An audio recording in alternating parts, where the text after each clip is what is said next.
Allô? Je vais parler et si vous avez un problème, vous me le dites. D'accord?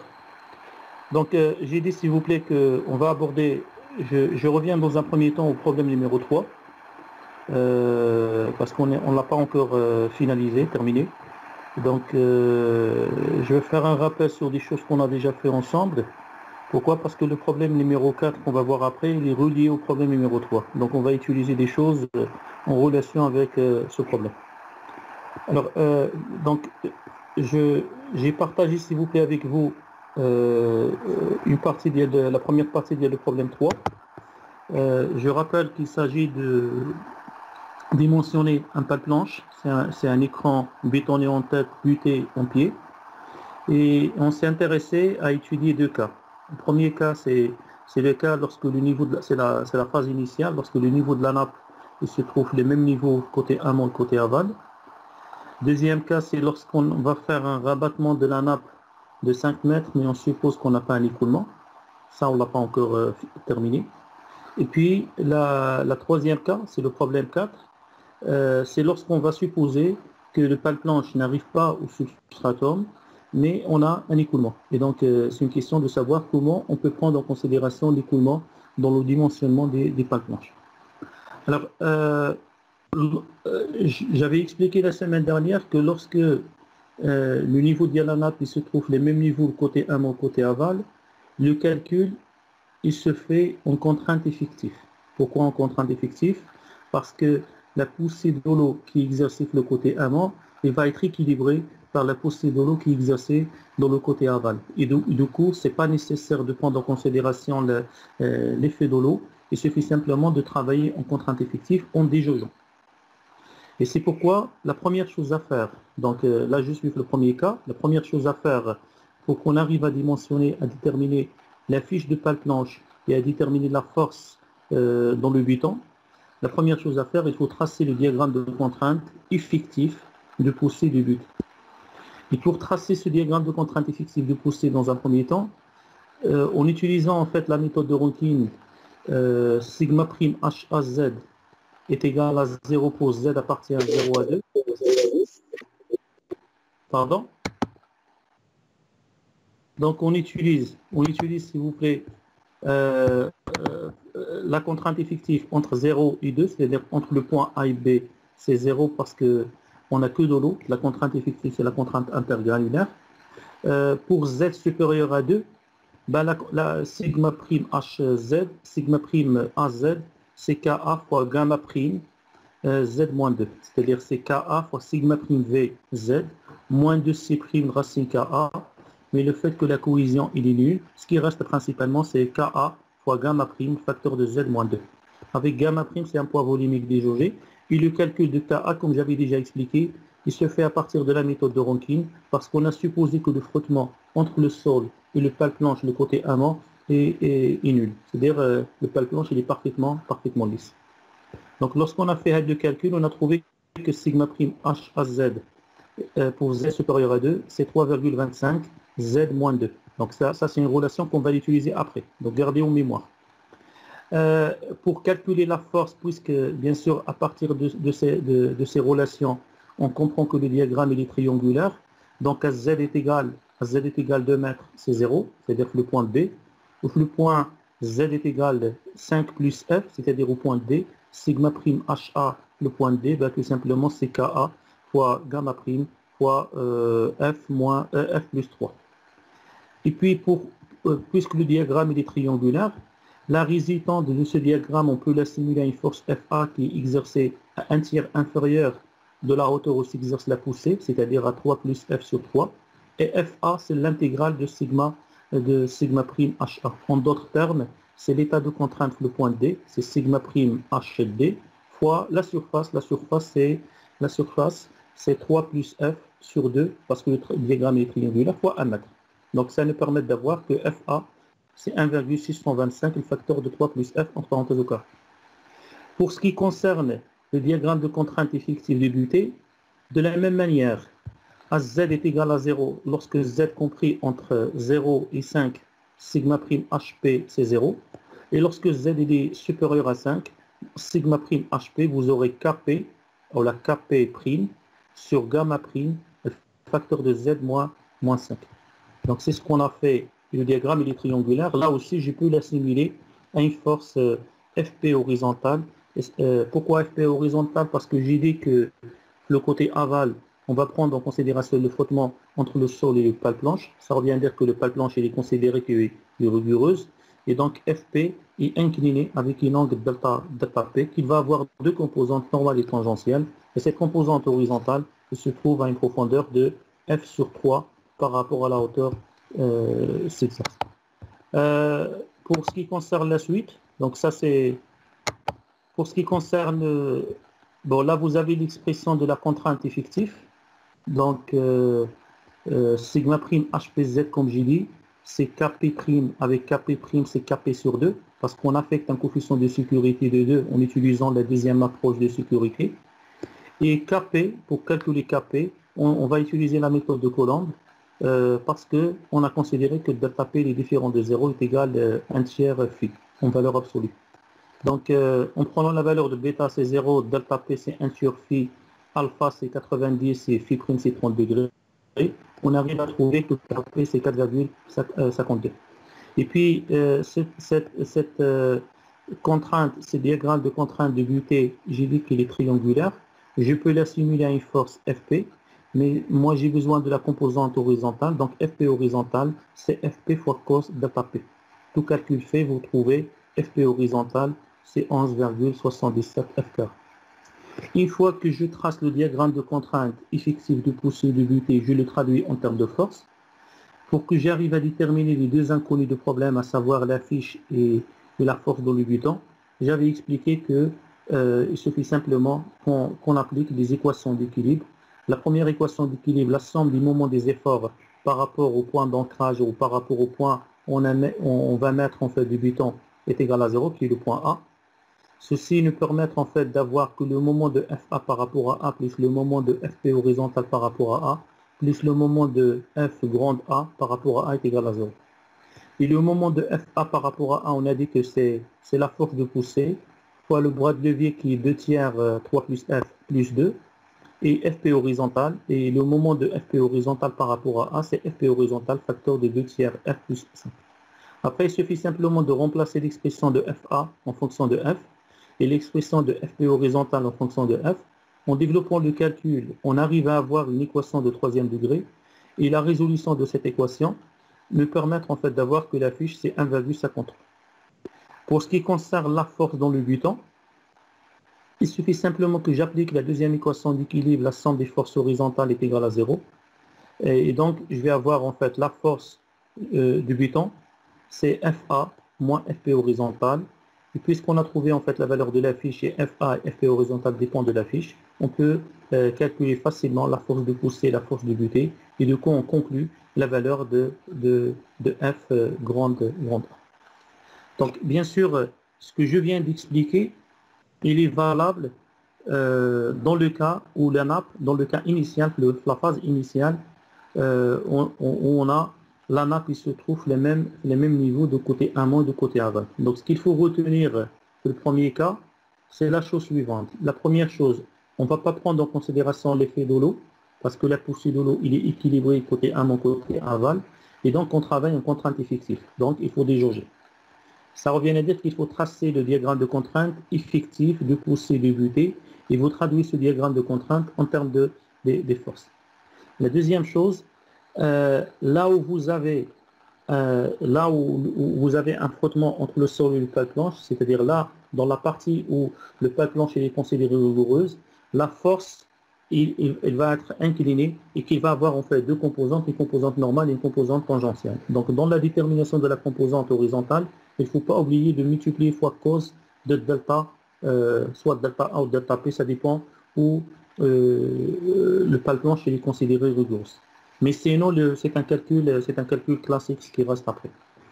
Alors, je répète, ceci il est valable la phase initiale. Alors, deuxième cas, qu'est-ce qu'on a fait? On a considéré, et ça c'est important, on a Après avoir bien sûr implanté le pale planche, on a fait l'excavation, on vient faire un rabattement de la nappe. Donc on a fait un rabattement de la nappe de 5 mètres, le côté aval, pour qu'on puisse réaliser nos fondations, par exemple, d'un pont. Il fallait faire rabattement de la nappe et les ouvriers peuvent descendre pour réaliser leurs travaux. Donc on a fait un rabattement de la nappe, le côté aval de 5 mètres, mais tout en supposant qu'on n'a pas un écoulement. Soit le pale planche il arrive à un substratum, soit le pale planche il est entré dans un sol imperméable. Donc l'essentiel, on n'a pas un écoulement. On va voir après, lorsqu'on a un écoulement, qu'est-ce qu'on fait. Donc deuxième cas, et je pense qu'on est arrêté là, on a fait un rabattement de la nappe aval de 5 mètres sans écoulement. Toujours, qu'est-ce que je cherche? Je cherche à déterminer la fiche, je cherche à déterminer la force au niveau du buton d'ancrage, je cherche à calculer les sollicitations, les efforts tranchants et le moment fléchissant le long de pale planche, et je cherche à déterminer la section le type de profilé, le type de pale planche que je vais utiliser. C'est ça je dirais ce qui nous intéresse fin de l'application. Alors, pour qu'on arrive à déterminer, première chose, les deux inconnus de problème, la fiche et la force dans le buton, j'avais dit que c'est un problème statique, il suffit simplement d'appliquer les équations d'équilibre. L'équation de moment, ça va me permettre de déterminer la fiche. L'équation des forces horizontales, ça va me permettre de calculer la force dans le buton. Mais pour faire ça, il faut que je trace le diagramme de contrainte. Alors, l'idée, c'est que lorsqu'on fait un rabattement de la nappe, nous, on a déjà tracé le diagramme de contrainte effective de poussée et de butée, le premier cas. Lorsqu'on fait un rabattement de la nappe, bien sûr, en faisant un rabattement de la nappe, ça va engendrer en fait je dirais, un déséquilibre en termes du niveau de la nappe.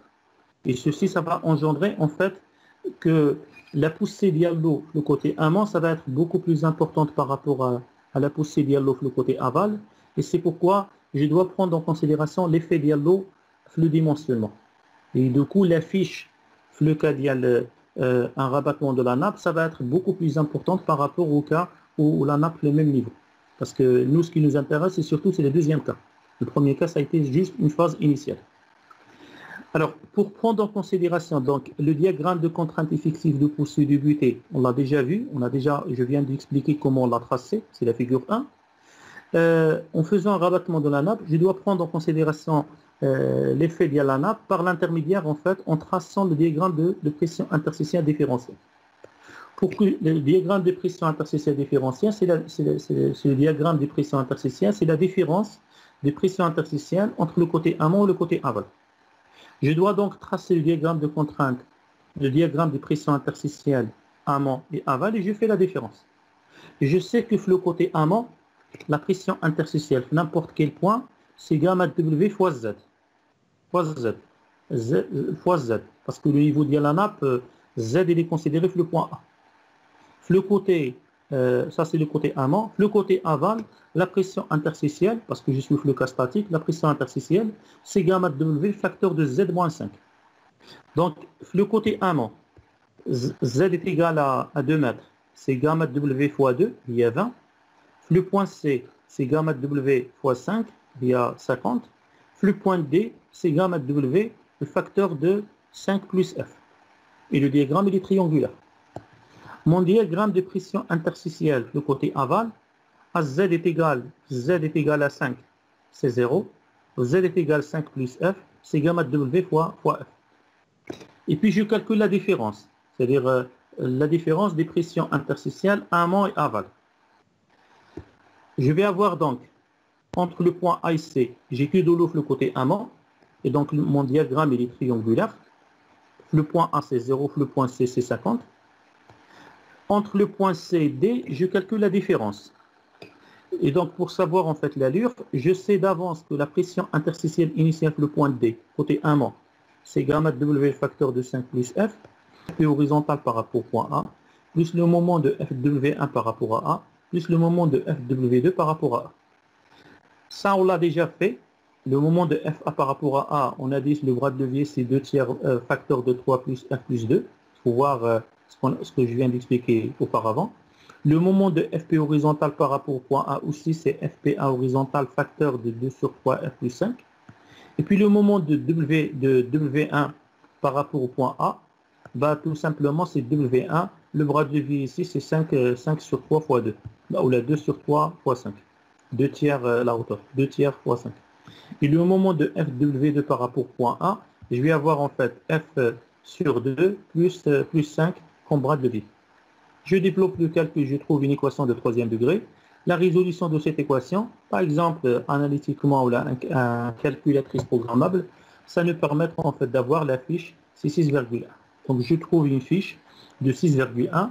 En le comparant avec le premier cas, vous constatez que la fiche il est largement plus grande. Donc c'est à peu près c'est un rapport de 4. Donc lorsqu'on fait un rabattement de la nappe, vous constatez que la fiche a été amplifié 4 fois par rapport au premier cas parce que le fait de faire un rabattement de la nappe, ça va engendrer un déséquilibre et donc le pale planche il doit être encastré plus dans le sol pour qu'il reprenne les poussées du halo. Et puis pour calculer la force FA, là il suffit simplement que j'utilise en fait l'équation, en fait je dirais l'équation, non, c'est pas ça. Il suffit simplement que j'utilise l'équation de... Non, je cherche la page. Il suffit simplement d'utiliser je pense peut-être c'est ça. Il suffit simplement, voilà. Il suffit simplement d'utiliser la somme des forces horizontales est égale à 0. Et du coup, j'ai F grande A, la force FA dans le béton. C'est la force de poussée plus FW1 plus FW2. Alors là, j'ai oublié, s'il vous plaît, moins FP horizontal, parce que je m'intéresse à la composante horizontale, il y a des efforts.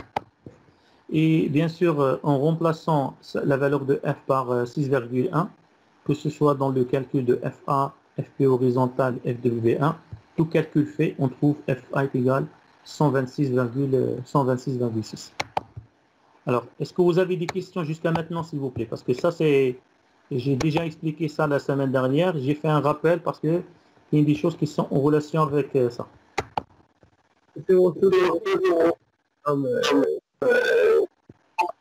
Pardon?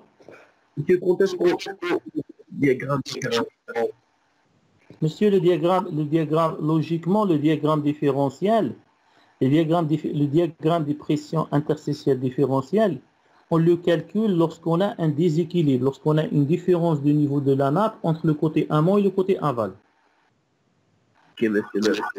Donc c'est pourquoi on a calculé. En réalité, il faut tracer le diagramme de pression interstitielle le côté amont, le diagramme de pression interstitielle le côté aval, et puis j'ai calculé la différence.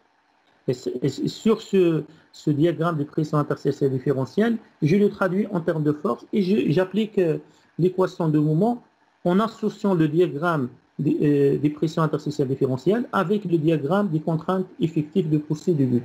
C'est ça l'idée, s'il vous plaît, de l'application. Lorsqu'on fait un rabattement de la nappe. Lorsqu'on fait un rabattement de la nappe. Et maintenant, lorsqu'on fait un rabattement de la nappe, toujours, il faut associer au diagramme de contrainte effective de poussée de but. Il faut associer avec ce diagramme-là le diagramme de pression interstitielle différentielle. Alors, maintenant, s'il vous plaît, on arrive en fait au calcul des sollicitations. Alors, le calcul de sollicitation, je reviens peut-être ça, je ne sais pas. Non, c'est pas ça. Je reviens, s'il vous plaît, le calcul de sollicitation. Voilà. Alors, le calcul de sollicitation, s'il vous plaît. Donc, je cherche à calculer les efforts tranchants, le moment fléchissant. Bien sûr, ça c'est un calcul classique de l'art de 1. Il faut faire des coupures. On calcule les sollicitations le long de pale planche, c'est-à-dire entre le point A et D. Alors, logiquement, on va étudier plusieurs cas. On va étudier le cas lorsque Z est compris entre 0 et 2, parce que l'origine, c'est le point A. Z est considéré positif vers le bas. Donc, lorsque Z est compris entre 0 et 2, le point A et B, on va calculer les efforts tranchants et le moment fléchissant. Deuxième cas, c'est lorsque Z est compris entre 2 et 5, entre le point B et C. Et troisième cas, lorsque Z est compris entre 5 et 5 plus 6,1, c'est-à-dire 11,1. Yani entre le point C et D. Alors, si je commence par le premier cas, lorsque Z compris entre 0 et 2, qui peut me dire qu'est-ce qu'on a comme effort tranchant? Je rappelle, s'il vous plaît, il faut associer la figure 1 avec la figure 2. La figure 2 caractérise le diagramme de pression interstitielle. La figure 1 caractérise le diagramme des contraintes effectives. Donc, il faut voir, s'il vous plaît, que lorsque Z compris entre 0 et 1, entre 0 et 2, on n'a pas des contraintes de poussée effectives. Parce qu'on n'a que de la poussée de l'eau. Donc, on ne va pas utiliser, lorsque Z compris entre 0 et 1, on ne va pas utiliser cette figure 1. Mais on va utiliser la figure 2. Ça revient à dire que vous avez uniquement la poussée de l'eau. On est d'accord? Donc, vous aurez VZ, c'est FA, c'est FA, moins la poussée d'ILO, c'est quoi? Parce que la pression interstitielle, c'est gamma WZ. Et lorsque je passe la force, je multiplie fois Z moins 2. Et donc, je vais avoir, on peut montrer facilement que, je pense que c'est ça, non? On peut montrer, j'enlève ça, on peut montrer que, voilà, c'est ce que vous avez, s'il vous plaît.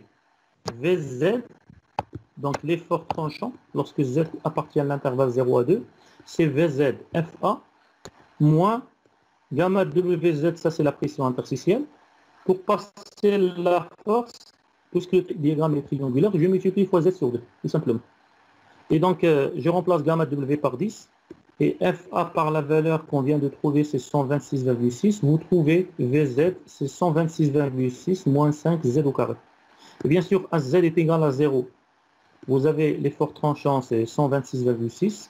Et l'effort tranchant à Z est égal à 2 mètres, c'est 106,6.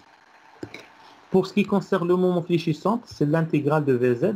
Donc vous aurez en fait MZ, c'est 126,6 Z, moins, là vous aurez 5 sur 3 Z cube, ou 5 sur 3, il est rattrapé 1,67 Z cube.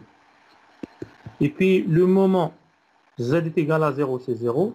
Z est égal à 2, c'est 239,84, dans le cas où on cherche à tracer. Et puis, je calcule, je cherche, est-ce que j'ai une valeur maximale via le moment de l'intervalle 0,2. Je calcule la dérivée. La dérivée de MZ par rapport à Z est égal à 0 implique que l'effort tranchant VZ est égal à 0. Et donc, du coup, vous trouvez en fait que Z, c'est la racine de 126,6 sur 5. Ça donne en fait Z est égal à 5,03. C'est une valeur qui n'appartient pas à l'intervalle 0,2. Donc, je conclus que je n'ai pas une valeur maximale dans cet intervalle.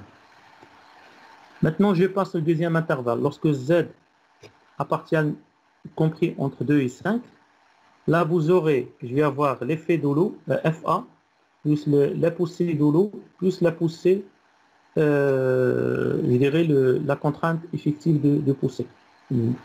Et donc, c'est pourquoi vous avez FA. Je rattrape en fait ce que j'écris ici. FA moins gamma WZ moins 2. Et je dois trancher moins 3,25 Z moins 2. Ça, c'est sigma H, sigma prime HA. Et puisque le diagramme est triangulaire, donc là, je vais exploiter la figure 1. Je multiplie fois Z moins 2 sur 2, parce que le diagramme est triangulaire. Développons le calcul, on va avoir une équation de deuxième degré. Ça nous donne en fait VZ, c'est moins 6,625 Z au carré, plus 6,5 Z, plus 120,1. Et là, je fais un calcul du point de singularité aussi. Z est égal à 2. En remplaçant Z par 2, vous trouvez 106,6. En remplaçant Z par 5, vous trouvez moins 13,025. Bien sûr, c'est la même valeur pour dire que le diagramme, on a une continuité via le diagramme. Et puis, l'effort, puisque une équation de deuxième degré, VZ est égal à 0, c'est une équation de deuxième degré. La résolution permet de dire que Z, l'effort tranchant, il s'annule à Z est égal à 4,78. Le moment fléchissant, il suffit simplement que je calcule l'intégrale de l'effort tranchant. Donc, je vais avoir en fait 126,6 Z, yani FA fois Z, moins, voilà, je rattrape dès que le moment, moins 1,67 z cube. Et je calcule l'intégrale ديال هذه. Ça va me permettre d'avoir 3,25 sur fois z moins 2 cube sur 3 fois 2 lié sur 6. Je développe le calcul. Bon, je n'ai pas développé assez, mais vous pouvez continuer le développement. Donc, j'ai une équation au troisième degré. Le moment 2 mètres, z est égal à 2 mètres, on trouve 239,84. Ça correspond à la valeur qu'on a trouvée sur l'autre intervalle, 239,84. Le diagramme il est continu. Le moment 5, c'est 409,67. Et puis, je calcule la dérivée du moment pour savoir est-ce que je vais avoir une valeur le moment, valeur max, le moment, et quel point. Donc, d de mz est égal, par rapport à z est égal à 0, implique que vz est égal à 0 et implique que z est égal à 4,78. Et donc, je conclus que le moment, il se peut que je vais avoir en fait un moment max dans l'intervalle en fait 2 à 5. Et cette valeur maximale, il se trouve à z est égal à 4,78, qui est de l'ordre de 411,6. La troisième chose à faire, bon, je ne l'ai pas développé, mais je sais d'avant, je l'ai développé embryon, mais je ne l'ai pas figuré ici. C'est pas figuré ici, c'est la troisième intervalle, lorsque z est compris entre 5 et 11,1. Donc, en termes d'effort tranchant, je vais avoir FA moins gamma WZ fois Z sur 2, c'est le diagramme triangulaire, plus la moins FW2 fois Z, plus le diagramme de contrainte du butée. Diagramme de contrainte du butée, je vais avoir principalement 2,26 fois 10, le facteur de Z-5 fois Z-5 sur 2. Et ça, c'est l'expression de l'effort tranchant. Le moment fléchissant, c'est l'intégrale de l'effort tranchant. Et je calcule aussi la dérivée du moment. Ben, je vais trouver que la valeur maximale de le moment, il se trouve l'intervalle de 1 à 5. Se trouve l'intervalle de 1 à 5, c'est-à-dire c'est la valeur de le moment max que j'ai trouvé auparavant. Donc ça, c'est à vous de le développer. Il faut montrer, parce que la solution que j'ai exposée ici, j'ai étudié les efforts tranchants et le moment fléchissant lorsque z compris entre 0 et 2 et lorsque z est compris entre 2 et 5. C'est à vous de développer la dernière partie lorsque z est compris entre 5 et 11,5. Il faut montrer que la valeur du moment le max, ou le moment le max à z est égal à 4,78. L'intervalle 5 à 11,5, on ne va pas trouver le moment le max dans cet intervalle. Je l'ai fait en brillant, mais j'ai oublié en fait de le détailler ici. Donc on va retenir, bien sûr, vous pouvez aussi tracer les sollicitations, c'est des choses classiques. Alors, dernière chose, une fois qu'on trouve la valeur du moment le max, après je vais utiliser en fait, en répondant aux critères de résistance structurelle intrinsèque, qui consiste à dire que la contrainte maximale qui se développe dans le pale planche, qu'on la définit comme le moment le max sur Z, doit être inférieure à la contrainte admissible qu'on lui limite à 2/3 pour la limite d'élasticité. Et donc, du coup, à partir de ce critère de résistance structurelle, on va déterminer en fait le module de flexion élastique Z, qui doit être supérieur au moment max sur 2/3 la limite d'élasticité. On a trouvé que la valeur du moment max, c'est 411,16 kN par mètre. La limite d'élasticité de l'AC, on le fixe à 360 mégapascal. Je le convertis en kilopascal, donc je multiplie fois 10 à la puissance 3. Tout calcul fait, vous trouvez en fait que Z, le module de flexion élastique, doit être supérieur à 1713,17 cm3 par mètre. Alors à ce stade, en utilisant en fait le catalogue, donc en utilisant en fait le catalogue, on peut conclure que, donc on va chercher sur le catalogue un type de, je dirais, de profilé qui a un module de flexion élastique supérieur à la valeur calculée, supérieur à 1700 Combien on a trouvé là? 1713,17. Donc, vous pouvez constater, si on fait un choix, par exemple, AZ18, la valeur qui est supérieure à la valeur calculée, il est donné par le type de profilé AZ18, qui est là un module de flexion élastique de 1018 cm par mètre linéaire. Et donc, on peut choisir soit AZ18, comme je peux choisir aussi, bon, je ne l'ai pas noté tout ça, mais je peux aussi le choisir, par exemple, le PU18. Vous constatez par exemple que PU18 aussi, il a un module de flexion élastique de 1018. Donc, conclusion de ça, l'exécution, lorsqu'on va faire un rabattement de la nappe, on va exécuter en fait un pal planche dans la fiche minimale ou à 6,1, F est égal à 6,1, et on va choisir en fait un type de pal planche de type soit AZ18, soit de type PU18. Et avec ce choix-là, le pal planche il va être stable vis-à-vis aux sollicitations liées la poussée de l'eau et liées la poussée de sol. Donc on va avoir en fait un pal planche qui est stable. Alors, est-ce que vous avez des questions sur ça, s'il vous plaît? Monsieur, s'il vous plaît. Oui. Je veux juste savoir, je ne sais pas, est-ce qu'on peut trouver une valeur qui n'existe pas dans le tableau, monsieur, qui ne va pas nous aider à trouver un choix? Est-ce que ça peut exister? Non, non, possible? Non. Toujours, on peut utiliser en fait, toujours on peut utiliser un catalogue, monsieur. Parce que si par exemple vous trouvez une valeur de PU par exemple qui ne figure pas dans le tableau, bah, ça signifie il faut chercher en fait un pal planche, un module de flexion aussi qui est très grande. Donc dans ce cas-là, qu'est-ce qu'on fait? Au lieu qu'on va utiliser uniquement par exemple un tirant d'ancrage, on va utiliser plusieurs tirants d'ancrage. On va le répartir sur plusieurs niveaux. Et donc, du coup, ça permet en fait de réduire en fait la fiche et ça permet aussi de réduire en fait le module de flexion élastique. Donc, de toute manière, on va toujours arriver à s'en sortir.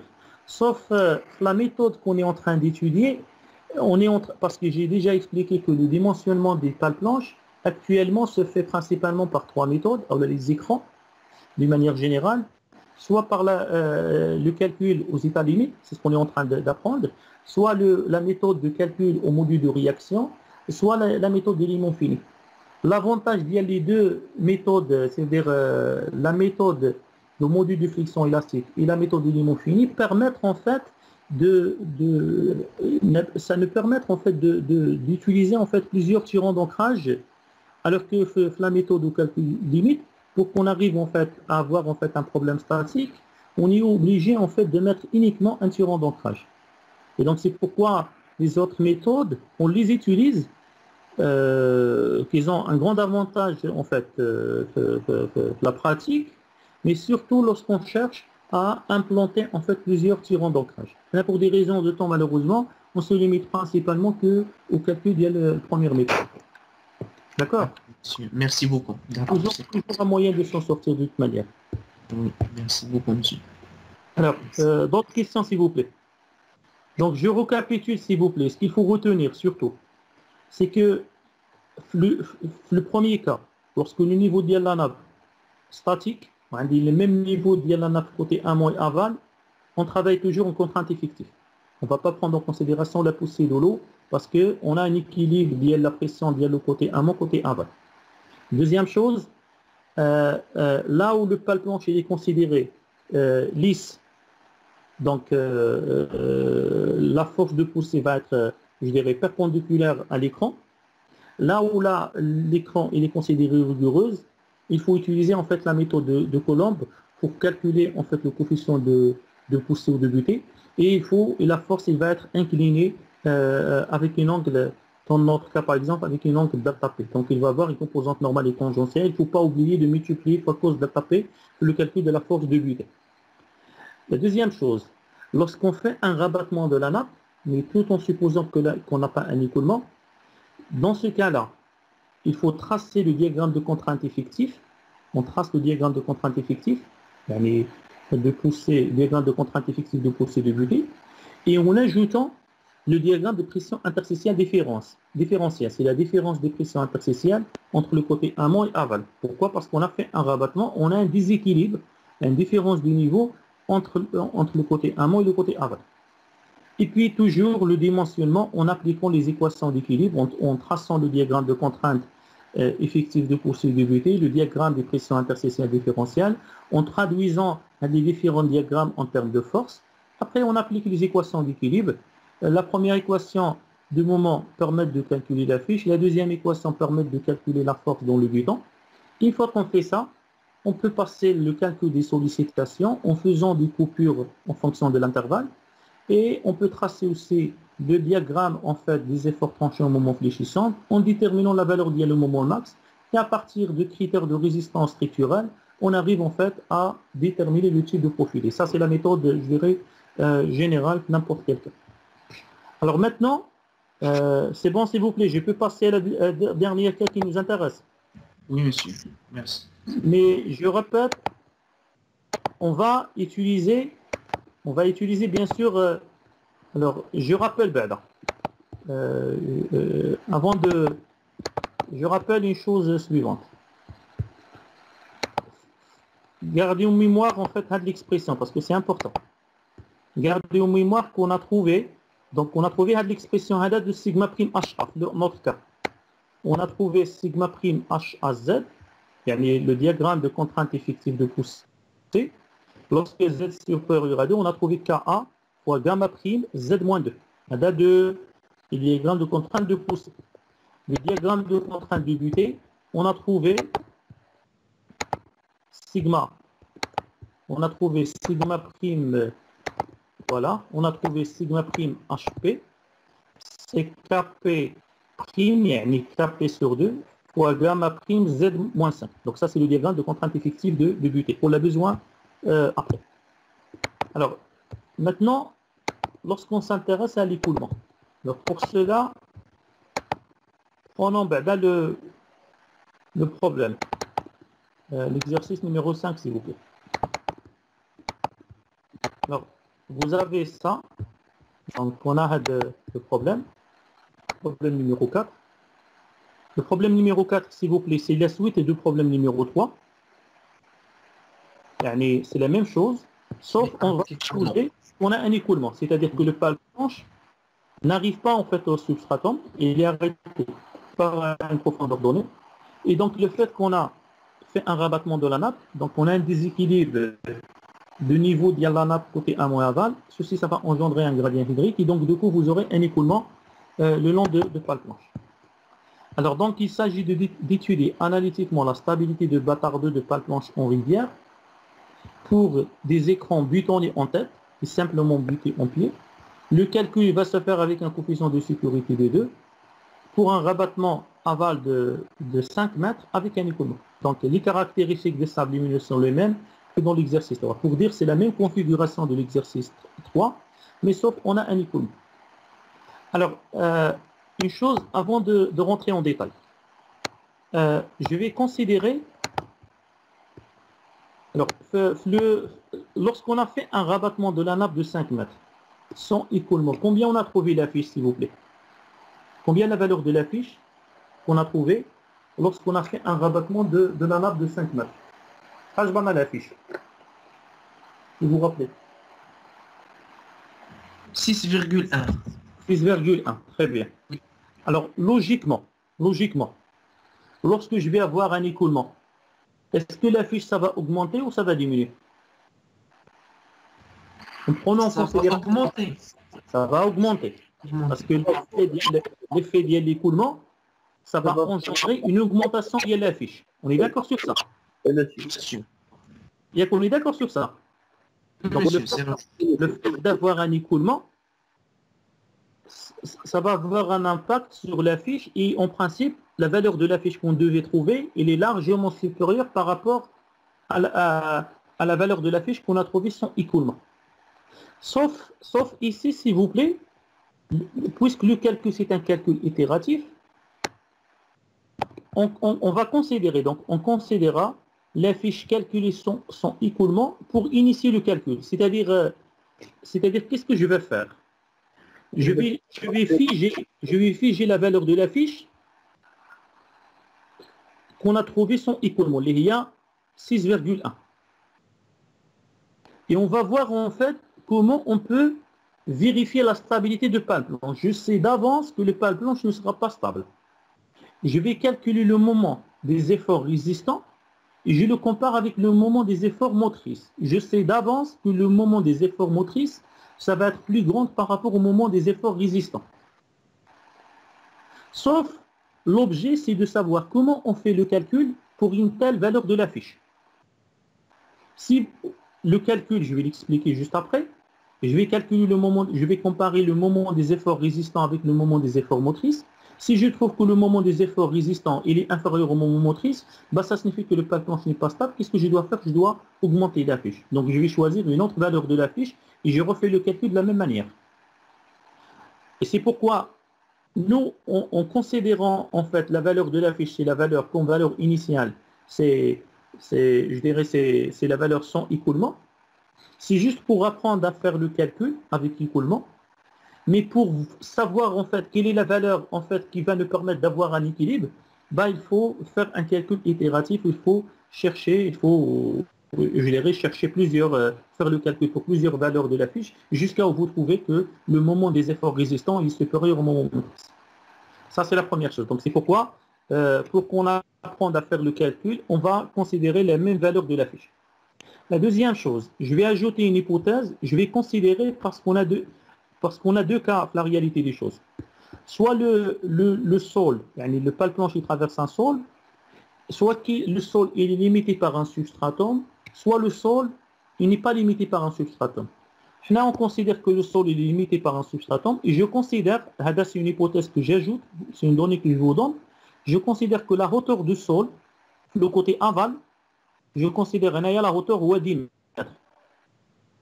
Alors pour qu'on arrive à calculer, parce que c'est ça le problème, pour qu'on arrive à calculer les moments résistants et les moments moteurs, il faut suivre les étapes que vous avez ici. Il faut suivre des étapes. Et je vais expliquer pourquoi. Alors, les étapes, le calcul, avant de rentrer dans le détail, l'écoulement, qu'est-ce qu'il va engendrer en fin de compte? Si j'ai un écoulement, ça va engendrer, en fait, ça va montrer deux choses, s'il vous plaît. Ah, ça va, parce que lorsque vous avez un écoulement, la réalité des choses d'habitude, on va avoir, en fait, une modification via les pressions interstitielles. Oui. On est d'accord. On va avoir une modification parce que la réalité des choses, il faut tracer un réseau d'écoulement. Et à partir du réseau d'écoulement, je rappelle que le réseau d'écoulement, il est composé des lignes de courant et des lignes équipotentielles. Les lignes de courant caractérisent la trajectoire empruntée par les particules d'eau. Les lignes équipotentielles, c'est les lignes au niveau de laquelle on a la même charge hydraulique. Et les lignes de courant équipotentielles, ils sont perpendiculaires. Et ce réseau d'écoulement, il vérifie certaines propriétés telles que chaque quadrilatérale, il subit les mêmes pertes de charge et traversé par les mêmes débits. Et en d'autres termes, un réseau d'écoulement, vous avez les mêmes pertes de charge, donc delta H il reste constant. L'idée de l'application, c'est quoi? C'est que avant l'écoulement, lorsqu'on a fait un rabattement de la nappe, là, qu'est-ce qu'on a fait? On a tracé le diagramme de contrainte effective de poussée de butée et on a tracé le diagramme de pression interstitielle. Lorsqu'on a un écoulement, l'effet de la pression, l'effet d'écoulement, on ne va pas le prendre en considération la pression interstitielle. Je vais laisser le diagramme des pressions interstitielles, le diagramme des pressions interstitielles différentielles statiques, je le laisse tel que. Et je vais modifier mon diagramme de contrainte effective de poussée de butée en prenant en considération l'écoulement par l'intermédiaire de poids volumiques effectifs. C'est-à-dire, je reviens au résultat d'il y a le problème numéro 3, s'il vous plaît, parce que c'est très important ça. Je reviens à ça. qu'est-ce que je vais faire en fin de compte? Parce qu'il faut comprendre, je vais aller plus loin pour revenir en arrière. Alors, j'ai dit, s'il vous plaît, lorsqu'on a fait un rabattement de la nappe, on a tracé le diagramme des pressions interstitielles, le diagramme des pressions interstitielles différentielles statiques, et on a tracé le diagramme de contrainte effective de poussée du butée. Le diagramme de pression interstitielle différentielle statique, ça je le garde. Ça reste toujours le même, statique. Donc je garde le diagramme de pression interstitielle différentielle. Et pour prendre en considération l'écoulement, je vais le prendre en considération par l'intermédiaire de ça, par l'intermédiaire de diagramme de contrainte effective de poussée du butée en intervenant sur le poids volumique déjaugé. C'est-à-dire, sigma prime H à Z, pour Z appartient à 0 à 2, c'est 0. Et pour Z supérieur à 2, ça va devenir, il y a Ka fois gamma prime amont, le facteur de Z moins 2. Pour être gamma prime amont, ça va être, il y a gamma, ça va être gamma statique, yani le poids volumique en fait statique, c'est gamma prime statique, plus le gradient hydraulique amont fois gamma W. Yani l'effet dynamique, l'effet d'écoulement, je le prends en considération en remplaçant le poids volumique déjaugé par un poids volumique déjaugé qui prend en considération l'écoulement. Et donc, je vais remplacer tout simplement gamma prime par gamma prime amont. Et gamma prime amont, c'est gamma prime, il y a 10,6, plus le gradient hydraulique amont fois gamma W. Tandis que le diagramme de contrainte du butée, non, c'est pas ça. Le diagramme de contrainte de butée, c'est ça. Le diagramme de contrainte de butée, je vais avoir pour Z appartient à l'intervalle 0 à 5. Pour Z appartient à l'intervalle 0 à 5, c'est 0. Et pour Z supérieur à 5, je vais avoir Kp prime sur prime aval, le facteur de Z moins 5. Et gamma prime aval, il y a gamma prime, il y a 10,5, 10,6, moins le gradient hydraulique aval fois gamma W. Donc, le problème, c'est de savoir comment je vais calculer le poids volumique déjaugé en prenant en considération l'écoulement. En d'autres termes, comment je peux calculer le gradient hydraulique amont et le gradient hydraulique aval. Et pour que j'arrive à calculer le gradient hydraulique amont et le gradient hydraulique aval, je dois calculer les pertes de charge amont et les pertes de charge aval. Et pour que j'arrive à calculer les pertes de charge amont et aval, je vais pas utiliser les réseaux d'écoulement, mais je vais utiliser une autre méthode. C'est la méthode de Mendel, ce que j'ai développé, je dirais, le complément de cours. Donc, le complément de cours, vous avez en fait une méthode qui permet de calculer le gradient hydraulique amont et aval suivant en fait une certaine démarche. Alors, donc avant de je dirais de voir en fait le détail de l'application. Alors, je reviens dans le complément de cours, s'il vous plaît. Le complément de cours, vous avez la chose suivante, s'il vous plaît. Bon, j'ai déjà partagé. Est-ce que vous avez qu'est-ce que vous avez fait avec l'écran d'affichage? Calcul de l'écran avec nappe en écoulement, c'est ça? Alors, s'il vous plaît. Alors, première chose, je lis, après j'explique. Dans ce cas, c'est-à-dire dans le cas d'un écoulement, il faut calculer d'abord le réseau d'écoulement pour déterminer en particulier les valeurs des pressions interstitielles U. Donc, c'est à partir du réseau d'écoulement. C'est ce qu'on devait faire. Mais on ne va pas passer par le réseau d'écoulement, on va passer par les solutions de Mendel, que je vais expliquer. Alors, donc, dans ce cas-là, c'est-à-dire avec un écoulement, il faut d'abord calculer le réseau d'écoulement, parce que le traçage des réseaux d'écoulement, ça va nous permettre de calculer n'importe quel point la valeur de la pression interstitielle. On déduire ensuite la contrainte effective auquel s'appliquant le coefficient de poussée de butée. Et puis, la poussée et la butée globale résultent de la somme de la pression de l'eau et de la poussée et de butée au sol. C'est-à-dire, pour dire quoi? Sigma prime, sigma HA, c'est sigma prime HA plus U. Et sigma HP, c'est sigma prime HP plus U. Le calcul, on va considérer que U, il y a la pression interstitielle statique, ou la dynamique, l'effet de l'eau dynamique, on va le prendre en considération. Le calcul, il y a la contrainte effective de poussée de butée par l'intermédiaire, comme j'ai dit, il y a le poids volumique déjaugé. Et pour qu'on arrive à calculer ce poids volumique déjaugé amont et aval, je dois calculer le gradient hydraulique amont et aval, et pour cela, je dois calculer les pertes de charge amont et aval. Et Mendel, qu'est-ce qu'il nous donne? Il nous donne en fait, je dirais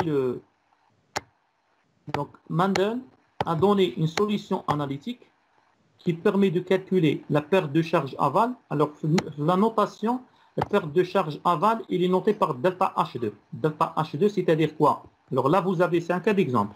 Là, vous avez un bâtard d'eau, là, un pale planche, une section transversale, donc A, B, F, E, D. Le côté aval, le côté amont, le niveau de l'eau dépasse le niveau de terrain naturel HA. Le côté aval, le niveau de l'eau dépasse le niveau de terrain naturel H2. D1, D2, il y a la fiche, il y a le sol, le côté amont, il y a F. Ou D1, il y a la fiche, il y a le sol, le côté amont. Et D2, c'est ce qu'on appelle la fiche, il y a le pale planche, bien sûr, le côté aval. Et puis, petite delta H, on perte de charge totale. En fin de compte, perte de charge totale, ou la différence de charge hydraulique entre le point d'entrée, il y a le point B, et le point de sortie, il y a le point E. Et donc, tout simplement, il y a la distance. Alors, donc, delta H2, je répète, il y a perte de charge aval, il y a le point D et E, et delta H1, il y a perte de charge amont, le point B et C.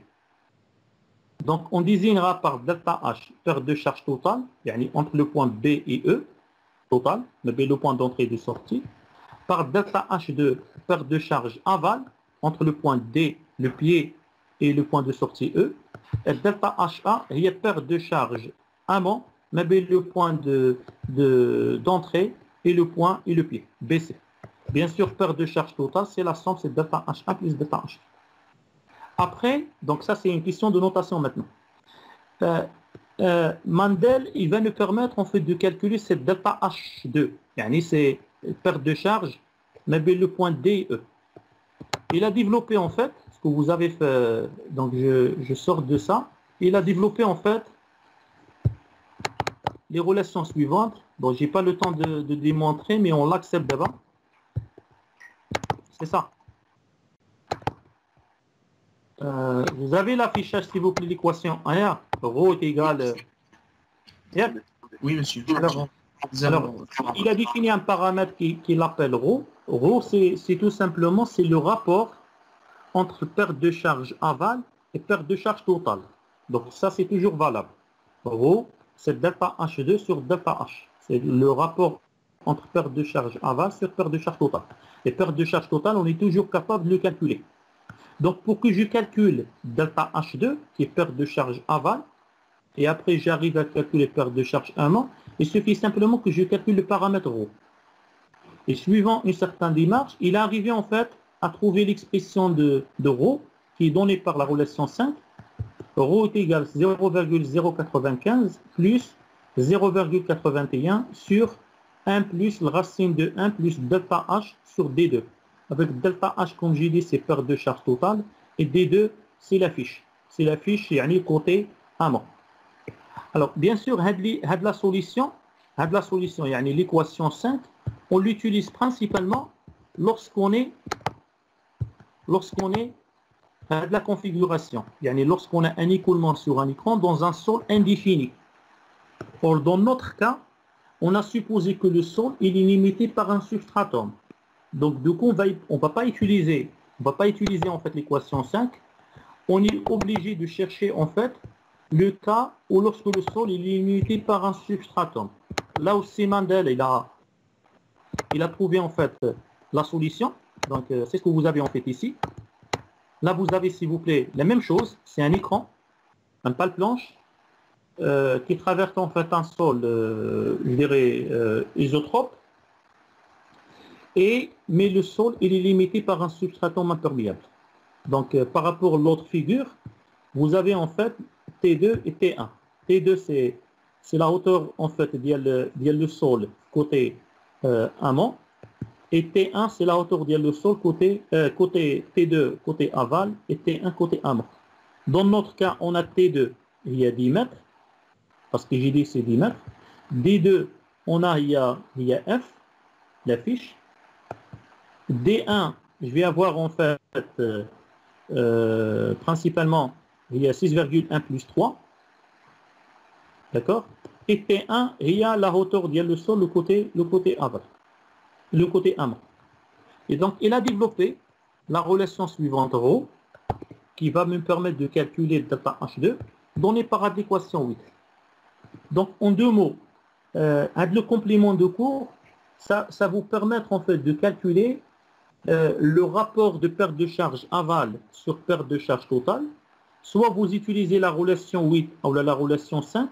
Lorsqu'on a un pare-planche qui traverse un sol qui n'est pas limité par un substratum, on utilise l'équation 5. Et s'il est limité par un substratum, on utilise l'équation 8 pour calculer ce rapport. Et puis, en utilisant l'équation 1, on peut calculer perte de charge aval. Et de perte de charge aval, je peux calculer perte de charge amont. Et à partir de perte de charge amont et aval, je peux calculer le gradient hydraulique amont et aval. Donc, l'idée, c'est ça. Sans passer par le réseau d'écoulement. Alors, si j'essaie d'appliquer ça par rapport à notre cas, donc je sors de ça, vous avez le complément de cours. Si j'essaie en fait d'appliquer ça, là, je reviens le problème 4. Alors, vous avez la chose suivante. Qu'est-ce que vous avez fait la fiche, s'il vous plaît? Le problème 4, c'est ça? Problème 4, oui, monsieur. Alors, comme j'ai dit, on considère la fiche calculée sans écoulement pour initier le calcul. Donc, on va prendre la valeur de la fiche, c'est 6 mètres. Et là, je vais agrandir un peu. Là, s'il vous plaît, donc je rappelle que dans notre cas, j'ai considéré que la hauteur le sol, le côté aval c'est 10 mètres. On a la fiche, dans un premier temps, on va prendre la valeur initiale, il y a 6,1 sans écoulement. La hauteur de sol, côté aval, il y a l'excavation, c'est 5 mètres. Le niveau de la nappe dépasse le niveau de terrain naturel côté amont avec 2 mètres. Alors, pour qu'on arrive à faire le calcul, je répète, on doit suivre les étapes que vous avez fait l'exercice. C'est-à-dire, je reviens à l'exercice, s'il vous plaît. Donc, je dois suivre les étapes. C'est-à-dire, la première chose, je dois calculer perte de charge totale. C'est la charge hydraulique entre l'entrée et la sortie.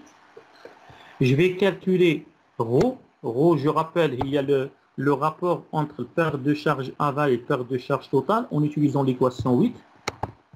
Je vais calculer la charge, perte de charge amont. Parce qu'à partir de l'équation 1, je vais calculer delta H2. Et de delta H2, je vais calculer delta H1. Delta H1, c'est delta H moins delta H2. Je vais calculer la pression interstitielle sur le pied de la pale-planche. Et puis, on va calculer le gradient hydraulique amont et aval à partir des gradients hydrauliques amont et aval. Une fois qu'on fait ça, on va calculer les poids volumiques déjaugés en prenant en considération l'écoulement. Parce que je dis que gamma prime amont, c'est gamma prime plus le gradient hydraulique amont fois gamma W. Et gamma prime aval, c'est gamma prime moins le gradient hydraulique aval sur gamma W. Et puis, une fois que je calcule ce poids volumique, je vais déterminer la distribution des contraintes le long d'écran, c'est-à-dire je vais garder le diagramme des pressions interstitielles différentielles et je vais modifier mon diagramme de contraintes effectives de pression, mon diagramme des contraintes effectives de possibilité en remplaçant gamma prime côté amont par gamma prime amont, le côté aval par gamma prime aval, et après je vais traduire ce diagramme de contraintes en termes de force et je vais appliquer l'équation de moment pour déterminer en fait la fiche ou là pour comparer les moments résistants avec le moment motrice. Donc c'est ça le principe de calcul. Alors si j'essaie de faire ça en commençant par perte de charge totale, bon ça c'est un calcul classique. Perte de charge totale, donc je calcule perte de charge totale entre le point d'entrée. Je rappelle que puisque j'ai une différence du niveau de la nappe le côté amont aval, l'eau, il va, parce qu'on s'intéresse le long de pale planche. Donc, il va contourner le pale planche. À côté, il va passer par le point B, et puis il va contourner le pale planche, et puis il va remonter vers le point C. Bien sûr, ici, on va avoir en fait un écoulement comme ça. Donc, la perte de charge totale, c'est la différence. Donc, pour calculer la perte de charge totale entre le point d'entrée, il y a le point B et le point C, je considère un repère OX, Y pour le calcul. L'axe Y ou l'axe Z en fin de compte, sauf lorsqu'on s'intéresse à la hydraulique, Z on le considère positif vers le haut. Je considère donc l'origine ici. C'est un choix. Donc, perte de charge totale, c'est la charge d'entrée moins la charge de sortie. C'est la charge le point B moins la charge le point C. La charge le point B, j'applique Bernoulli. La charge le point B, c'est la charge le point A, parce qu'entre le point A et B, on a les mêmes charges hydrauliques. Dès que l'eau rentre le sol, on va avoir une dissipation d'énergie, des pertes de charge. Et donc l'eau, il va dissiper de l'énergie jusqu'au point C. Parce que c'est une dissipation d'énergie par frottement entre le sol et l'eau. Donc HA, Bernoulli, c'est ZA plus UA sur gamma W. La pression interstitielle, le point A, c'est 0. J'ai que la charge de position. Et la position du point A par rapport, par rapport à ce repère, c'est tout simplement, si vous faites la projection, vous trouvez C10 plus 5. C10 plus 5, ça fait 15. La charge hydraulique, le point C, j'applique aussi Bernoulli, ZC plus U sur gamma W. La pression interstitielle, le point C, c'est 0. La position du point C par rapport à le repère, il y a 5 et il y a 10 mètres. Et donc, la différence, on voit 5 mètres. Donc, en d'autres termes, là, je peux directement conclure, c'est la différence perte de charge totale, directement, c'est la distance entre le niveau de la nappe côté amont et le niveau de la nappe côté aval. Je peux directement dire que delta H, il y a 5 mètres. C'est la distance entre le point A, parce que c'est là, le côté amont, le niveau de la nappe supérieure, le point A, le côté aval, le niveau supérieur de la nappe, le point C. Donc, perte de charge, il y a la distance AC, il y a 5 mètres. Sans passer par ça, je peux dire directement perte de charge totale, il y a 5 mètres. Là, l'explication, ça provient en fait de ça. Donc, je répète, ça c'est un calcul classique. Est-ce que vous avez des questions sur ça, s'il vous plaît? C'est perte de charge totale. C'est des choses qu'on l'a fait l'année dernière plusieurs fois. Donc, c'est un truc classique. Non, monsieur. Alors, après, qu'est-ce qu'on fait? On calcule. Et là, s'il vous plaît, une chose importante, je vais utiliser, en suivant les questions qu'on a fait l'exercice, je vais calculer, s'il vous plaît, le rapport, je vais calculer le paramètre ρ, le rapport entre la charge aval et perte de charge totale. Logiquement, on va utiliser l'équation 8. Là, c'est l'équation 8 parce qu'on est dans la configuration où le sol est limité par un substratum. D'après le complément de cours, ce rapport ρ, il est donné par la relation log, c'est n'est que rien, le facteur de 8 T2 sur P, le facteur de T1 moins D1, sur log de 8 T1 sur P, facteur de T1 moins D1, plus log de 8 T2 sur P, facteur de T1 plus moins D1. Bien sûr, il faut analyser notre figure avec la figure via le complément de cours. Vous pouvez constater, s'il vous plaît, que D2, il y a l'affiche, il y a l'affiche de pale planche côté aval, il y a 6,1. D1, il y a l'affiche de pale planche côté amont, parce qu'on a il y a 6,1 plus 3, il y a 9,10. T2, il y a la hauteur du sol côté aval, il y a 10 mètres. T1, il y a la hauteur du sol côté amont. Il y a 10 plus 3, il y a 13 mètres. Donc ça, c'est d'après les données de notre problème.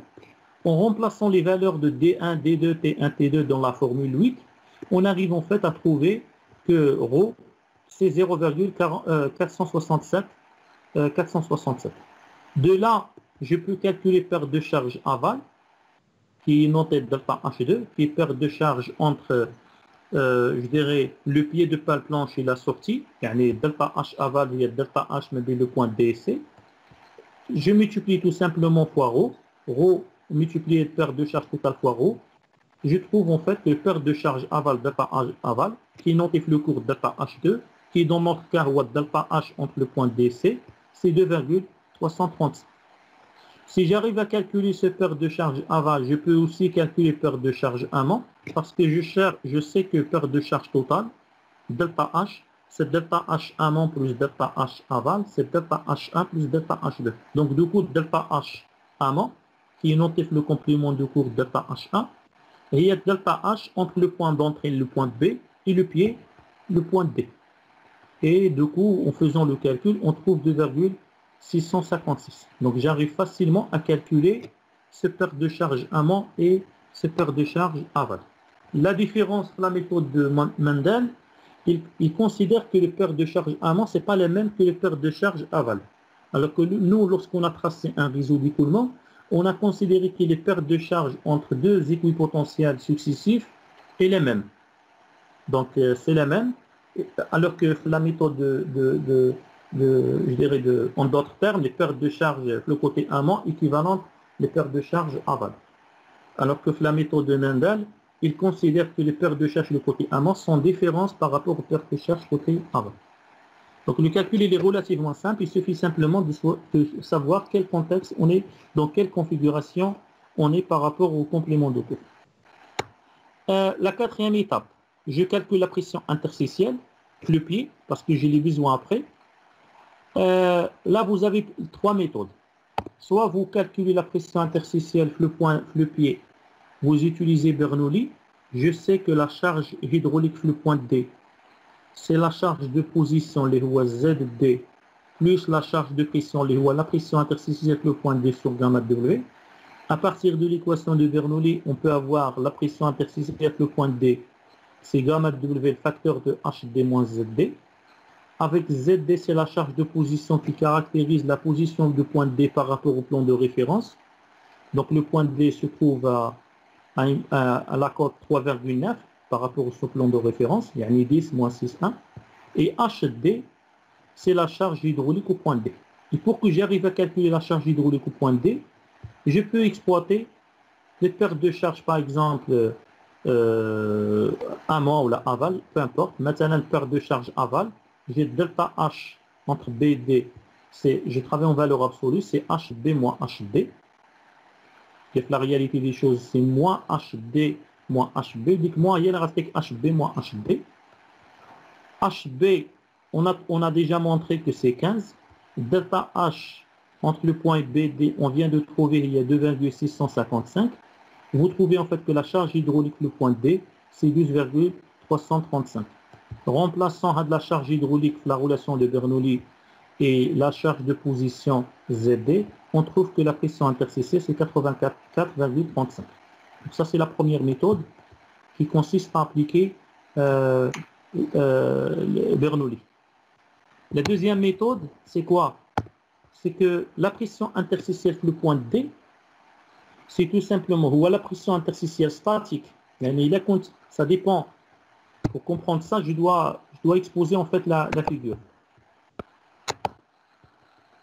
Faites attention à la khalikinaya. Alors ça dépend où je suis. Le point D, il y a le pied, il y a pas le planche. Soit si je m'intéresse, si je considère que le point D, le côté amont, il est contre le côté amont. La pression interstitielle statique, le point D, il y a gamma W, la distance mais le point D, c'est le niveau de la nappe. Je vais avoir la pression interstitielle statique, U0 le point D, et il y a gamma W, le facteur de F, plus 5. C'est statique. Il abrite dynamique, parce que la poussée d'Yallo, qu'est-ce que j'ai? La poussée d'Archimède vers le haut, ou la poussée d'Yallo vers le bas. La pression interstitielle, le point D, dynamique, ça va être la pression interstitielle, le point D statique, moins, ça c'est important, moins perte de charge amont fois gamma W. Si je suis le point D, le côté aval, la pression interstitielle, le point D, ou la pression interstitielle statique, de gamma W fois F, plus les pertes de charge aval fois gamma W. Elle lâche plus parce que la poussée d'Archimède vers le haut ou la poussée de l'eau vers le haut. Il agit dans le même sens. Donc vous avez une autre manière de calculer la pression interstitielle sur le point D en utilisant en fait le fait que la pression interstitielle sur le point D, c'est l'effet de la poussée d'Archimède statique plus ou moins les pertes de charge fois gamma W. Ça dépend le côté amont ou le côté aval. Et c'est ce que j'ai fait un an. C'est ce que j'ai fait ici. Vous avez donc UD, il est contre le côté amont. Statique, il y a gamma W, le facteur de H plus F. Puisque la poussée de l'eau, il agit dans la poussée d'Archimède, il agit dans le sens opposé. La poussée d'Archimède agit dans le sens opposé de la poussée de l'eau. Il y a le côté amont, un écoulement vertical descendant. C'est pourquoi j'ai mis moins delta H amont fois gamma W. En remplaçant les valeurs, vous trouvez la même valeur 84,35 qu'on a trouvé Bernoulli. Sinon, je peux dire, il y a quelque chose le côté aval, la pression interstitielle, le point D, le côté aval, j'ai un écoulement vertical ascendant. Donc la poussée de l'eau, la poussée d'Archimède, il agit dans la même chose que la poussée de l'eau. Donc vous aurez gamma WF plus le gradient hydraulique aval fois gamma W. Vous trouvez aussi la même valeur, c'est 84,35. Donc vous avez trois méthodes pour calculer la pression interstitielle le pied de la planche, soit en utilisant Bernoulli, soit j'utilise le fait que la pression interstitielle, le pied, ou la pression interstitielle statique, plus ou moins le gradient hydraulique amont ou la aval fois gamma W. Ça dépend, est-ce que je suis le côté amont ou le côté aval. Est-ce que c'est clair? Le point هذه. Oui, monsieur. Oui, monsieur, c'est clair. Donc, ça c'est important. Après, une fois que je calcule, s'il vous plaît, toujours, je répète, je suis la démarche des questions que vous avez fait. Une fois que je calcule, voilà. Une fois que je calcule, les pressions interstitielles, la cinquième question, on vous demande de calculer le gradient hydraulique aval et amont. Le gradient hydraulique, tout simplement le gradient hydraulique aval, par définition, on le note I. On le définit comme le perte de charge aval sur la fiche. Elle est sur la fiche parce que c'est la longueur où on a un écoulement sur le côté aval. En remplaçant delta H aval qu'on a trouvé, il y a 2,335 et la fiche ou D2, il y a 6,1, on trouve 0,383. Le gradient hydraulique amont, ou perte de charge amont, fois la distance parcourue amont, il y a la fiche plus 5, et vous trouvez en fait 0,24. Une fois que j'arrive à calculer ce gradient hydraulique amont et aval, j'arrive en fait à la chose qui m'intéresse après la suite d'analyse, via le poids volumique déjaugé. Parce que toute la démarche qu'on a fait, c'est justement pour qu'on arrive à calculer ce poids volumique déjaugé en prenant en compte l'écoulement. Alors, bien sûr, de côté amont. Je rappelle que le côté amont, vous avez un écoulement vertical descendant. Et donc, gamma prime amont, il y a gamma prime, c'est le poids volumique déjaugé, qui caractérise l'effet de pesanteur, puisqu'un écoulement vertical descendant, l'effet de pesanteur, il agit dans le même sens que la force d'écoulement. Et c'est pourquoi vous avez plus I gamma W fois I amont fois gamma W. Donc, ça caractérise l'effet de pesanteur, et ça caractérise en fait principalement en fait la force d'écoulement et la force d'écoulement. Bon, il faut multiplier fois le volume, mais en gros, l'effet de pesanteur vers le bas et l'effet de l'eau, la force d'écoulement vers le bas parce que je suis le côté amont, un écoulement vertical descendant. C'est pourquoi on fait plus. Et gamma prime, on a 10,6. Le gradient hydraulique amont, c'est 0,24 fois 10, ça nous donne en fait, gamma prime amont, c'est 13 kN par mètre cube. Par contre, du côté aval, j'ai un écoulement vertical ascendant, et l'effet de pesanteur vers le bas, et la force d'écoulement vers le haut. La différence, où les radiatini gamma prime aval, il y a gamma prime moins I aval fois gamma W, En remplaçant I aval par 0,383, vous trouvez que I aval il y a 6,77 kN.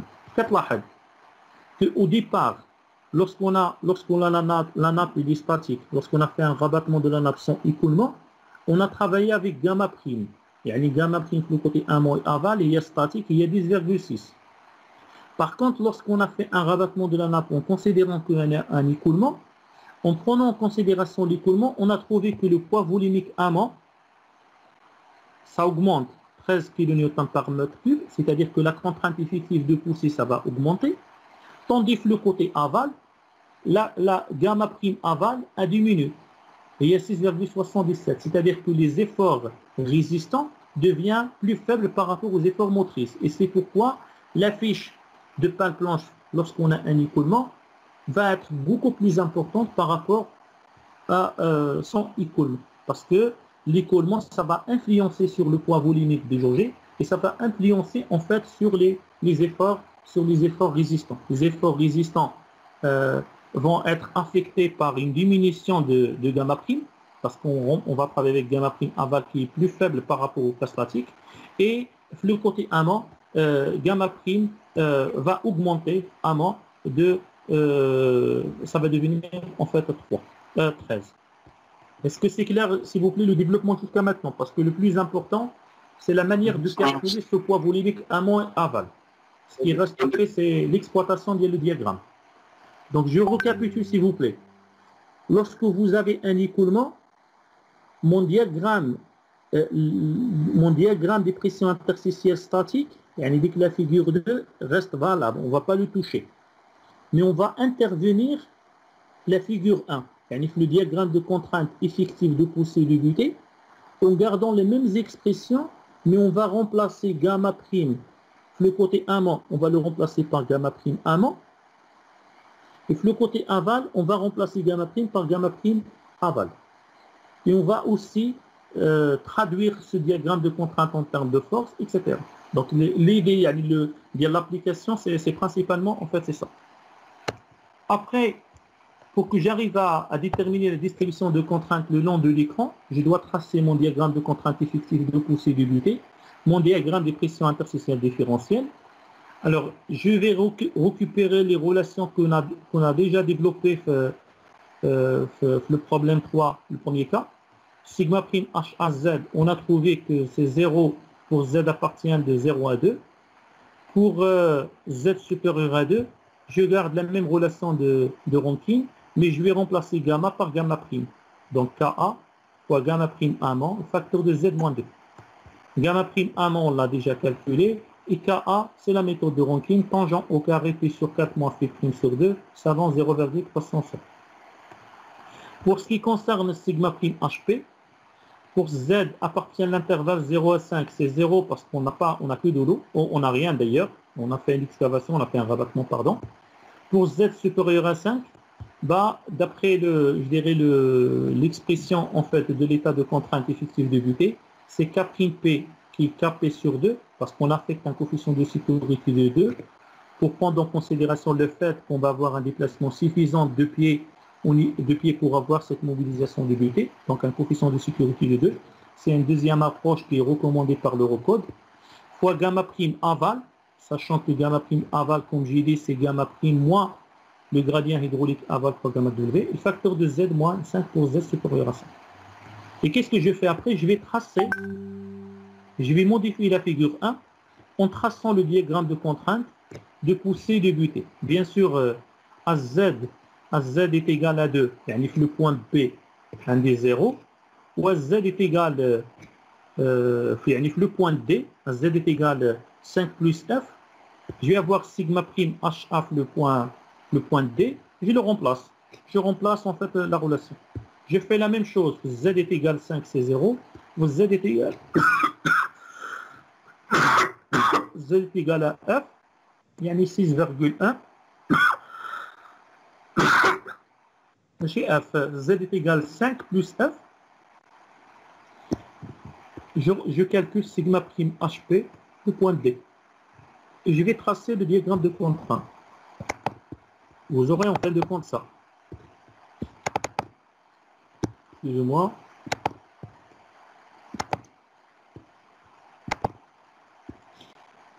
Bon, le tableau, s'il vous plaît, c'est juste l'application numérique.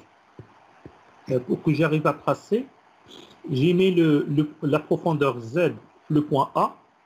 J'ai pris les points de singularité, le point A, Z est égal à 0, le point B, c'est 2, le point C, c'est 5, et le point D, c'est 11,1. Yani 5 plus F. 5 plus 6,1 et 11,1. Alors, j'ai calculé la poussée, sigma prime HA, en utilisant la relation KA fois gamma prime 1 moins Z moins 2 pour Z supérieur à 2. Et puis, je remplace Z est égal à 5. Je trouve en fait que sigma prime HA, c'est 12. Et je remplace Z est égal à 11,1. Et je trouve 36,32. Là, vous avez la pression interstitielle statique, c'est gamma W fois Z. À Z est égal à 2, 20, c'est 2 fois 10. À Z est égal à 5, c'est 5 fois 10, il y a 50. À Z est égal à 11,1, donc 11,1 fois 10, il y a 111. Donc ça, c'est sigma prime HA en prenant en considération la poussée, en prenant en considération l'effet de l'eau dynamique par l'intermédiaire de poids volumique des jaugés. Et ça, c'est la pression interstitielle statique. Pour ce qui concerne la butée, je fais la même chose. Sigma prime HP, H prime P, en prenant en considération en fait l'écoulement, en appliquant des relations qu'on a déjà vues, le point A, B, C, c'est 0. Le point D, vous aurez c'est K prime P, gamma prime aval, 11,1 moins 11,1 moins 5. Il y aura 93,3. Flux statique, c'est simple. Vous aurez en fait, parce que la pression interstitielle, le côté aval, il y a gamma W, Z moins 5. Donc le point D, lorsqu'on a un gamma W, le facteur de 11,1 moins 5, et il y aura 6,1 fois 10, il y a 61. Maintenant, j'ai calculé la différence, mais bon, on ne va pas l'utiliser d'abord. Donc c'est principalement ça. Après, je trace le diagramme. Donc, même le diagramme de contrainte différentielle, je trace le diagramme هذا. Ça c'est la pression interstitielle différentielle. Je vais tracer ça. Et je vais tracer sigma prime HA en fonction de Z. Et je vais tracer sigma prime HP en fonction de Z. Ce que j'ai mis en bleu. Donc Z est égal à 0, c'est 0. Z est égal à 2, il y a 20. Z est égal à 5, il y a 50. Z est égal à D.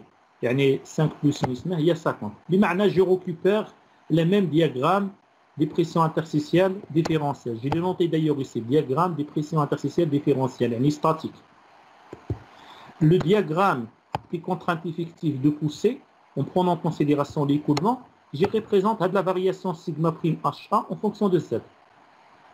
Donc, on a un 0, le point B c'est 0, ou le point D, tout simplement 36, il y a la valeur 36,32. Le diagramme il est triangulaire. Sigma prime HP, qui est schématisé ici en rouge. Le point C, sigma prime HP c'est 0. Le point D, j'ai la contrainte effective de butée, en prenant en considération l'écoulement, c'est 93,3. Et donc, une fois que je trace la distribution de contraintes le long de l'écran, je vais traduire en fait le diagramme. Pour ce qui concerne le diagramme des pressions interstitielles différentielles, il est décomposé une partie triangulaire, c'est FW1, qui est exercé en fait je dirais à 5 sur 3 par rapport à la base. Pour ce qui concerne en fait le diagramme des pressions interstitielles partie rectangulaire, je représente par FW2, qui est exercé au milieu, à 6,1 sur 2 par rapport à la base. Pour ce qui concerne le diagramme des contraintes effectives de poussée, en prenant en considération l'écoulement, je l'assimile avec une force FA, qui est exercée à un tiers inférieur. Pour ce qui concerne en fait la butée, le diagramme des contraintes effectives de butée, en prenant en considération l'écoulement, j'ai la force, je peux l'assimiler à une force FPH, qui est exercée en fait à F sur 3. Une fois que j'arrive à faire ça, je vais calculer tout simplement, je calcule, je dirais le moment des efforts résistants. Il y a le moment de FP horizontal par rapport au point A, et le moment des efforts motrices Vous avez le moment de FW1 par rapport au point A, plus le moment de FW2 par rapport au point A, plus le moment de FA par rapport au point A. Et si j'arrive à faire ça, vous aurez tout simplement, vous aurez, et ça c'est la conclusion, vous aurez, donc en faisant ça,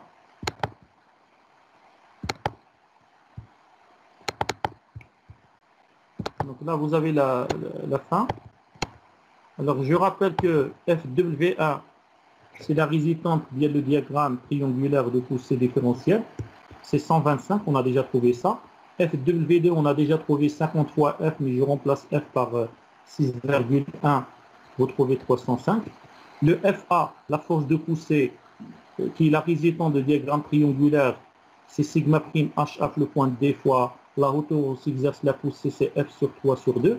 En remplaçant F par 6,1, vous trouvez 150, 160,256. Pour ce qui concerne FP horizontal, c'est sigma prime HP le point D fois la hauteur où s'exerce la unité, c'est F sur 2 parce que le diagramme triangulaire, vous trouvez 284,656. Et puis le moment moteur, c'est-à-dire c'est la somme des moments des efforts motrices, qui est FA plus FW1 plus FW2.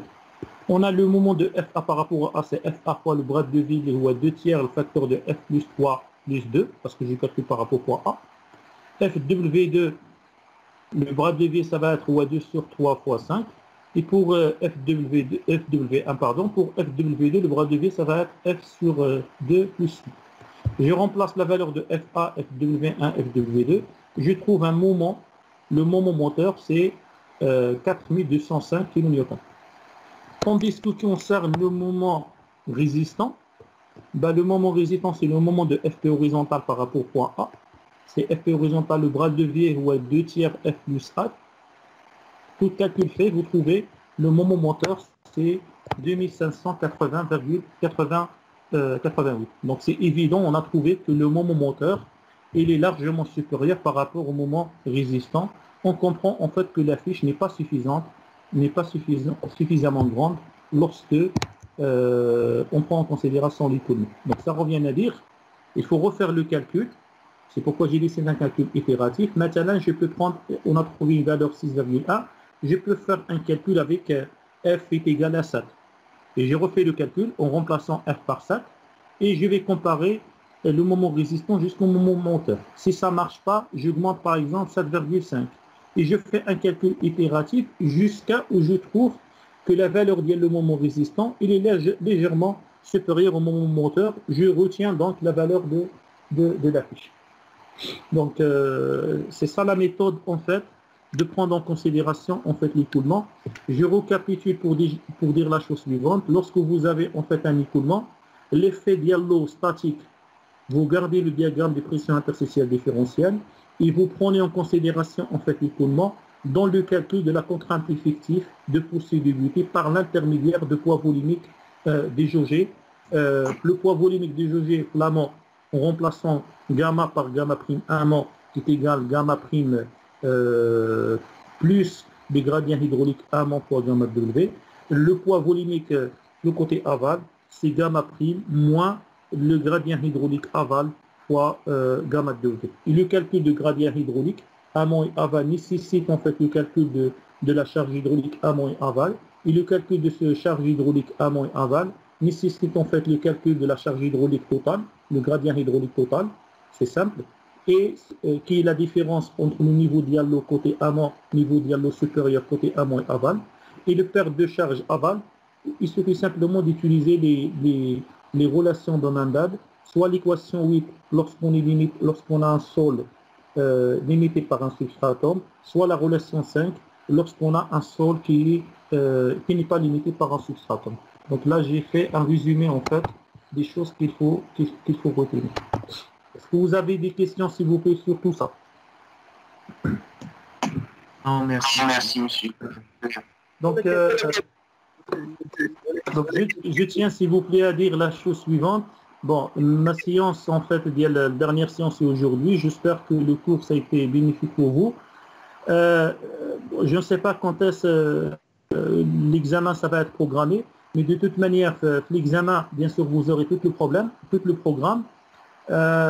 le chapitre, je répète une deuxième fois, le chapitre le plus important, c'est le chapitre numéro 1, parce qu'il faut bien maîtriser pour comprendre la suite du dimensionnement des murs de soutènement et des pales planches. Donc, il faut bien réviser le chapitre numéro 1, surtout l'exercice 3 et 5. Le dimensionnement des murs de soutènement poids, il faut revoir en fait les 3 applications qu'on a fait ensemble, les 2. Les murs cantilevés, il faut voir en fait les 3 applications qu'on a fait ensemble. Les écrans, les pales planches, il faut voir en fait les 4 applications. Donc je ne vous demande pas en fait de creuser d'autres problèmes. Il suffit simplement de maîtriser en fait le cours et les applications qu'on a fait ensemble. Bien sûr, si vous avez des questions, vous pouvez intervenir soit au niveau de la plateforme, soit par email. Une dernière chose, vous avez l'intérêt, s'il vous plaît, de télécharger les différents documents que vous avez sur la plateforme, parce que je ne sais pas si la plateforme reste toujours fonctionnaire après la fin des cours. Donc c'est pourquoi vous êtes sollicité en fait de télécharger les différents documents que j'ai téléchargés, que j'ai mis sur la plateforme. Est-ce que c'est clair, s'il vous plaît? Monsieur, c'est bon? Oui, c'est bon. Merci, monsieur. Merci beaucoup. Comme j'ai dit, vous pouvez intervenir soit dans la plateforme ou là par email, je suis prêt de vous répondre. Donc je vous souhaite bonne continuation, bon confinement et à la prochaine. Merci. D'accord. Merci beaucoup, monsieur. À vous aussi. Et bonne continuation. Bon.